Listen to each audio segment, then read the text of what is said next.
Bonjour les amis, je vais vous donner un super cadeau, un super effet pour vos dioramas Star Wars, Warhammer. Alors, je vais directement. J'ai téléchargé, j'ai téléchargé dans l'exemple un programme après avoir téléchargé, comment il s'appelle, bon, vous allez voir. Non, c'est pas là, c'est... Ah, celui-là, U8 G2, vous voyez, U8 G2. De là, je suis parti dans le, voilà, ouais, Full Buffet, et Full Buffet, j'ai récupéré celui-ci. Et celui-ci, il a des exemples de programmes. Ça n'a pas marché du premier coup, il a fallu que je modifie des petits trucs. Bon, ça, je vous le dirai un de ces quatre. Je ne sais plus ce que j'ai modifié d'ailleurs. Mais bon, moi en le modifiant, je l'ai sauvegardé sur ouvrir récent. Voilà, c'est celui-là. Je l'ai sauvegardé, je l'ai modifié et sauvegardé pour le faire fonctionner sur cet écran-là. Bon, après, il a fallu que je décortique le programme pour trouver le programme le plus intéressant. Donc c'est tout ça. Voilà. C'est celui-là et celui-là. Et tout le reste, là, je les ai virés parce que je voulais ce programme-là qui faisait un... comment on appelle ça? Un brouillage de moniteur, en quelque sorte. Un brouillage ou un moniteur qui n'est pas connecté et qui tourne dans le vide. Vous allez comprendre. Mais le problème, c'est que, bon, ça, j'ai à peu près compris comment ça fonctionne. C'est le grand classique. Alors ça, en plus, ces trucs-là, je suis mal à l'aise. Attendez, je suis mal à l'aise avec celui-là, j'ai du mal. Je comprends pas ce 16, ce 32. Alors, j'ai vu la signification, c'est réservé 16 bits en mémoire ou 32 bits en mémoire. Et en faisant ça, j'ai réservé... Attendez. Là, je réserve 32 bits pour le timer. Et ici, ça c'est les millisecondes. Bon, les millisecondes, c'est dans l'Arduino. Il y a dedans, il y a une horloge qui tourne en permanence. Donc dès que vous le mettez, quand vous le connectez à l'électricité, à l'alimentation, oh là, c'est fou ça. Ouais, wow. Bon bah voilà. J'espère que ça n'a pas été fou le reste. Hein. Oh là là, je vais pas recommencer. Donc voilà, ça. Donc les millisecondes, ça prend les données de l'horloge. Bon, alors bien sûr, c'est étalé sur 32 bits. 32 bytes. En anglais, ça serait mieux. Et là, ici, je rajoute plus 50 secondes, donc il y a un décalage. Et le timer a des nouvelles données. Les nouvelles données, plus 50 secondes. Alors, on descend en bas. Alors ça, c'est l'affichage mise en page. Ça aussi, je l'ai modifié parce qu'au début, c'était pas ça. Ah bah ça, je l'ai déjà modifié celui-là. C'est pas l'original. C'était Buffet, je crois, un truc comme ça. Et puis là, il y avait un autre truc. Ah bah non, je l'ai mis là. Voilà, c'était efface le buffet. Et là, c'était on rajoute voilà, c'est ça. Sound buffet là. Et ça a affiché. Le problème, c'est que ça a affiché comment je peux dire ça, plus d'un quart d'écran, 1/8 de l'écran. Donc, c'est-à-dire que si on le remet, il y a qu'ici la parasite, elle est que sur une ligne, mais en bas. En bas, je sais pas pourquoi. Je sais pas pourquoi, mais attendez. Et quand tu veux, toi. Hein. Voilà. Donc j'étais où? Voilà. Donc j'ai une intuition de savoir pourquoi, parce que la mise en page de ce petit l'écran le SSD 1306, le petit écran OLED, comme ils disent, c'est un écran à LED, de 64 sur 128. Il affiche par paquet, mais pas sur l'image, il est découpé en plusieurs et il affiche morceau par morceau l'image sur l'écran de cet écran-là, quoi. Voilà. Donc, je l'ai remplacé parce que, alors, celui que j'ai remplacé, il aurait pu fonctionner, mais sur une autre carte Arduino plus puissante. Ça, il serait passé sans problème. Et là, je veux utiliser les Nano, les Arduino Nano, je m'entête, parce que, ça coûte que 3 euros. C'est intéressant, c'est beaucoup plus petit, on peut le mettre, surtout dans le diorama, il y a des endroits où il n'y a pas de place, on ne peut pas mettre une grosse carte. Et mettre une grosse carte pour utiliser quelques portes, c'est ridicule. Alors donc j'ai trouvé, il faut mettre ça à la place. Voilà. Qu'est-ce que je veux dire? Donc ici, je l'ai supprimé. Attends, que je remette là. Je regarde parce que là, ça me paraît. Alors, ah oui, ça, je l'ai supprimé, ça sert à rien. Donc, ça, je l'ai gardé. Ah, ça, et ça, c'est ce petit symbole ici, là, qui est très intéressant. Ah là là. Le petit symbole ici, qui est très intéressant, là, le petit chapeau, c'est, je l'appelle Zox. C'est, attends, je vais l'écrire là. Vous le connaissez, c'est un opérateur logique. Attends, je vais mettre en majuscule. O-R-D. Voilà. C'est ça. Alors, la particularité de ça, c'est vachement intéressant. Alors, c'est-à-dire qu'on le met à 1, et puis comme le terme il indique, ça c'est de l'anglais, flip color, c'est flip-flop. Hein. Un coup c'est 0, un coup c'est 1, un coup c'est 0, et un coup c'est 1. Et justement, cet opérateur-là s'en charge. S'il est 0 ici, il le met à 1. Et s'il est à 1, il le met à 0. Et quand il repasse, s'il est à 0, il le remet à 1. Voilà. C'est pour. Alors, il joue.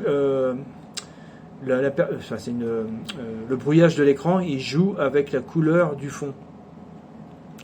La couleur du fond, donc, elle n'est pas indiquée ici. Elle est indiquée plus haut. Voilà, c'est celui-là. Alors, celui-là, il est. Pardon. Il est vachement bizarre, celui-là. Parce que là, vous avez la je veux dire que ça appartient au logiciel installé pour faire fonctionner l'écran, le E8G2, mais ça, c'est pas mis comme ici, là, c'est pas mis en couleur rouge.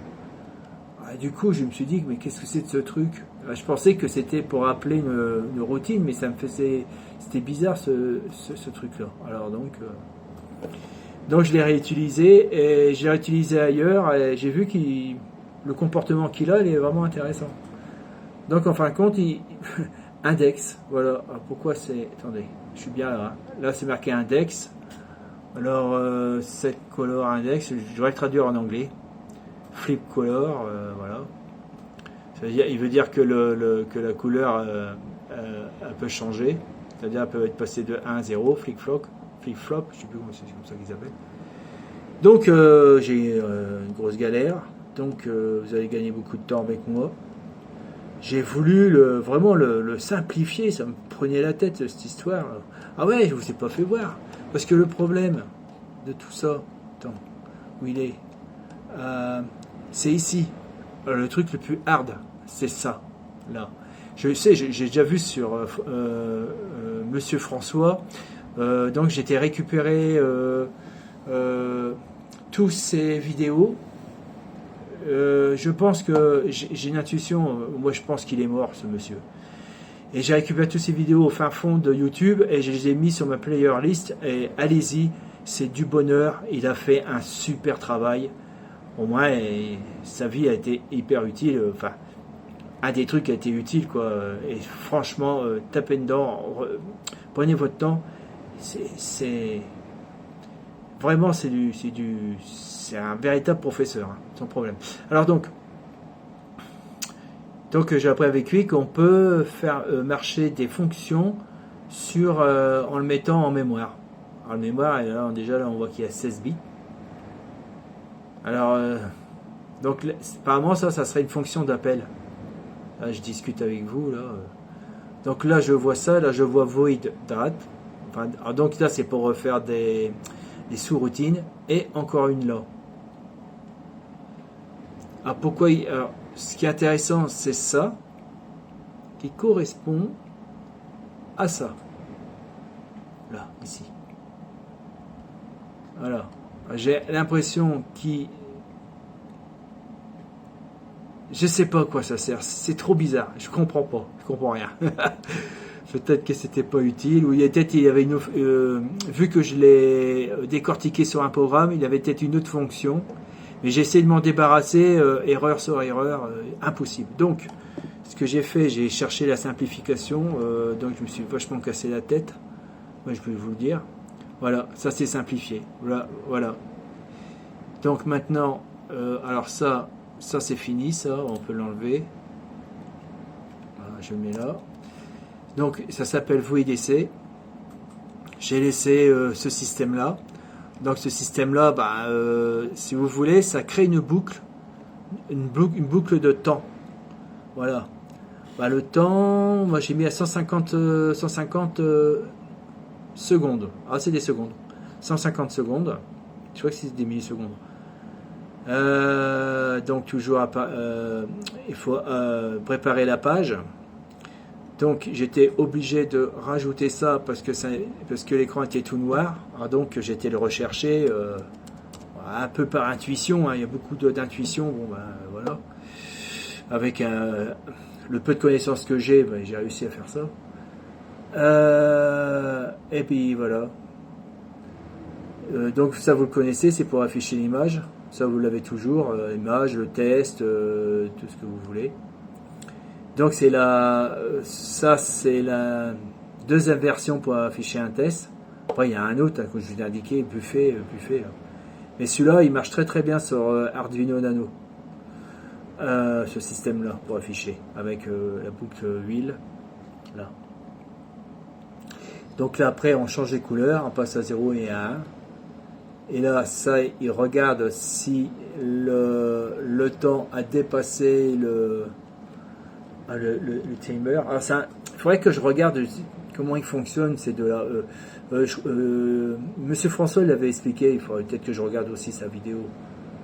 C'est pas mal. Alors, j'aime bien parce que c'est pas mal. Bon, j'aurais pu mettre une boucle fort. Mais, ah oui, alors, une boucle fort, je l'ai mis.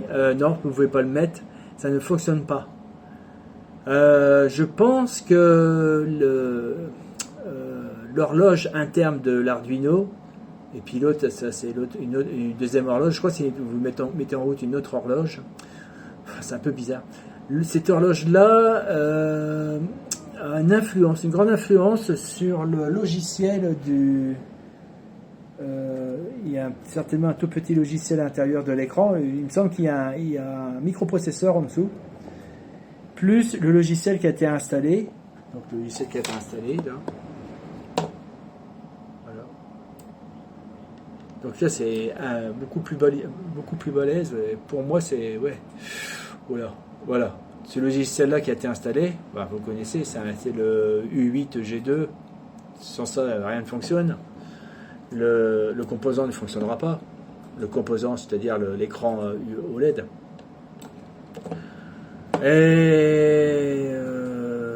Et donc ça doit pardon, je remets là. Donc ça doit jouer avec le temps. Comment on appelle ça? Les interruptions. Il doit y avoir des interruptions programmées qui fait que si vous voulez, le microprocesseur Arduino Nano, il peut fonctionner en parallèle. Il peut faire marcher deux programmes. Alors, pas tout à fait à la fois.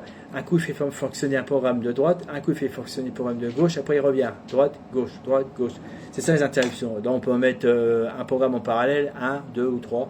Plus vous en mettez, après, l'Arduino, il va ralentir et puis ça va être une catastrophe. Bon, je sais ça parce qu'il y a longtemps, quand j'ai programmé sur Amiga, assez vieux, hein, et il y avait aussi l'Astrad, tout ça, et les interruptions, je me suis pris pas mal la tête. Alors, il paraît que c'est pas compliqué, mais Et bon, pour programmer ça, il faut un papier et un crayon. Hein, voilà. Mais il paraît que les interruptions sur Arduino ils sont très très simples. Monsieur François l'explique, impeccable. Donc, bah voilà. Donc ça, la simplification, bah, je vais vous faire voir. Je vais le mettre à 0. Et je l'ai mis en début là. Donc ça donne ça. Normalement, il va se mettre à 0 là. Voilà. Super, hein? Attendez, je vais baisser le... Ah. Excusez-moi pour le pouce. Mettons en plus grand.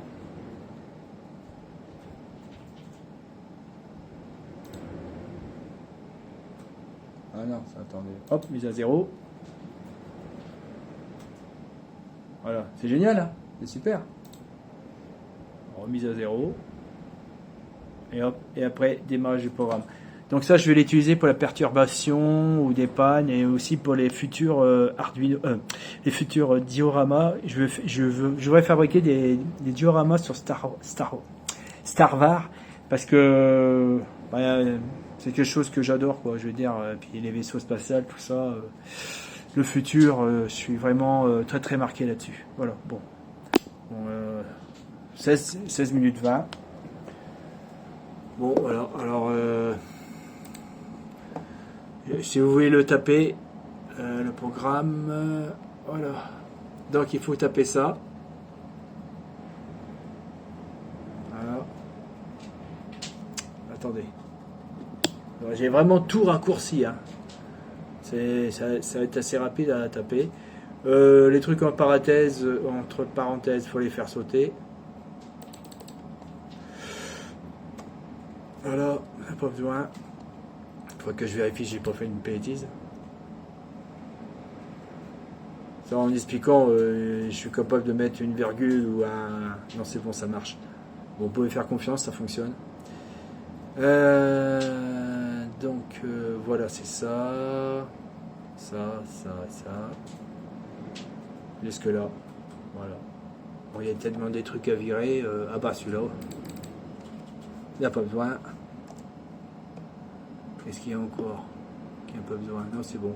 Vous avez vu, j'ai vraiment hyper compacté et simplifié. Donc après, voilà. Alors, ça, je sais pas si c'est utile par contre. Attendez, ce que je dis de taper. Ah non. Ça, vous pouvez l'enlever. Il est là. Ça, c'est inutile. Voilà.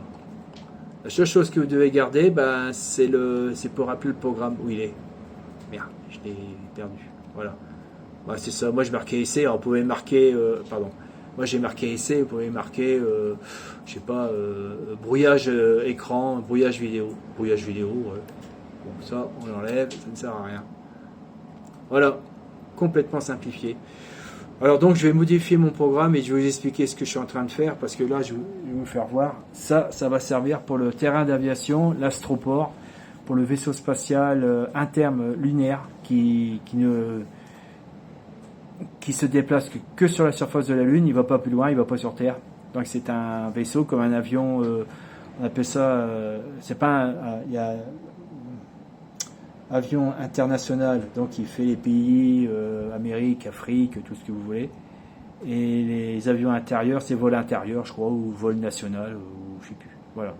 Donc là, ça sera un vaisseau lunaire, que pour la Lune. Je ne vais pas dire national, parce que bon, j'en sais rien.